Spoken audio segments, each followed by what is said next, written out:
Hi, it's Paul from Wicked Acorn. This is Fletcher Moss Park, and that's a story in itself.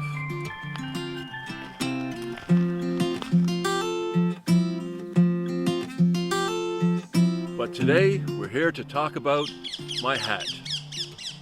Now, you may have noticed that I am a fashion icon.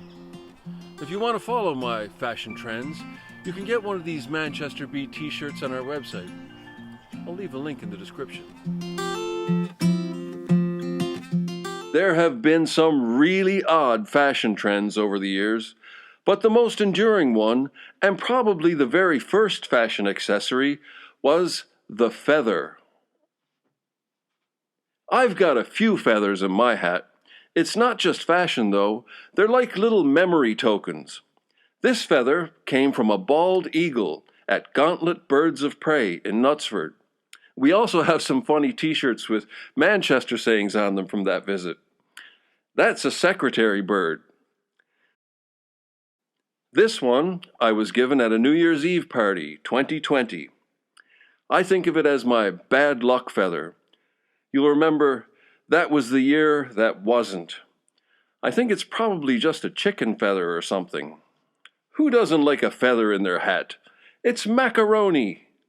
They can do amazing things with feathers these days. They bleach them and dye them, make them all frilly. Making these plain old chicken feathers into something fancy like this came about because back in the Victorian era, it was becoming a real problem. Well, at least for the birds. You see, at the end of the 19th century, bird feathers in hats were all the rage. Not just feathers, but wings and whole birds, often several at a time. The global feather trade at the time was worth over £200 million, and in 1 year it's thought to have resulted in the death of around 5 million birds. Today, feathers for women's hats is a completely forgotten business, but back in the late 19th and early 20th century, London was, in the words of one American zoologist, the mecca of the bird killers of the world, a place where huge shipments of exotic feathers from all corners of the empire were brought to milliners in the city. It became known as Murderous Millinery. Now that's a word you don't hear too often. I had to check the definition of millinery. It's one of those words I just sort of glazed over on. I knew it had something to do with fashion, probably hats. It's one of those words we don't use in North America, like haberdashery. We don't use them. I know what it means, but it's become an archaic word. In North America, we don't make hats or clothing anymore, so you certainly don't need a word to describe it. Hundreds of birds make their home here in Fletcher Moss Park. Millions more around the world have a home, and indeed many of them owe their very lives to a tea party that happened here at the Croft in 1889.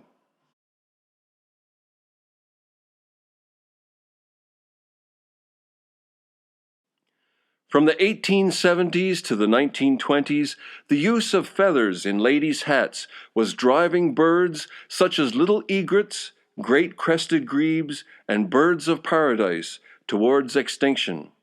61 species were at risk of extinction from the plumage trade. The beginning of the end of the murderous millinery trade began here at the Croft.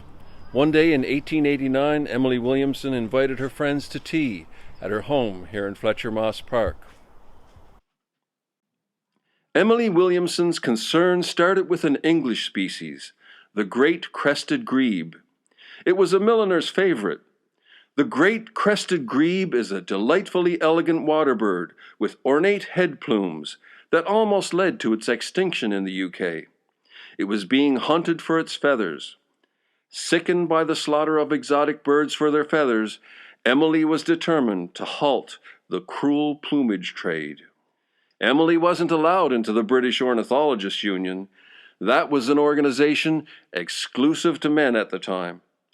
She wanted to set up something where women could play their part in trying to save the birds from extinction.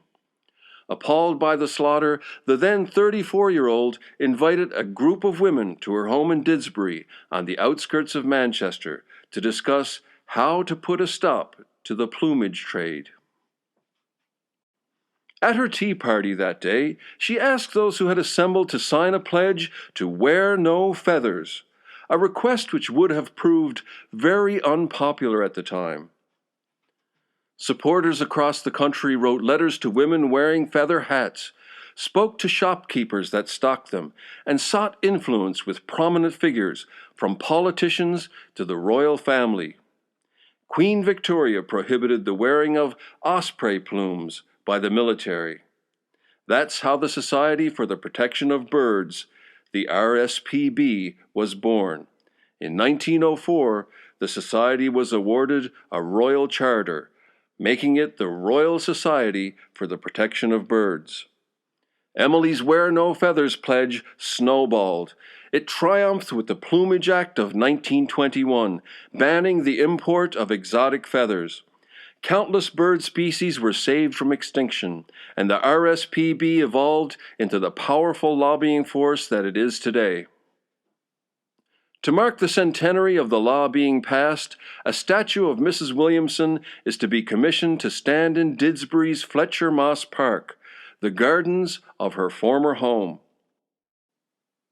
It's hoped that the winning design, which will be chosen by public vote from 4 proposals, will be installed on the 17th of April, 2023, on what would have been Mrs. Williamson's 168th birthday. Now it's up to the public to choose a winner. The first step is to target 10,000 people to vote. There'll be a link where you can cast your vote. But the fight isn't over yet. In the UK, 15% of all our species are at risk of extinction, and 1 million worldwide. Thanks for watching.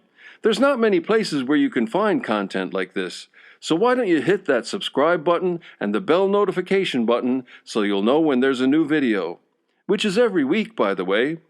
And check out our channel page. We often do promotions and giveaways of our Manchester-themed things that you can find on our webpage, wickedacorn.com.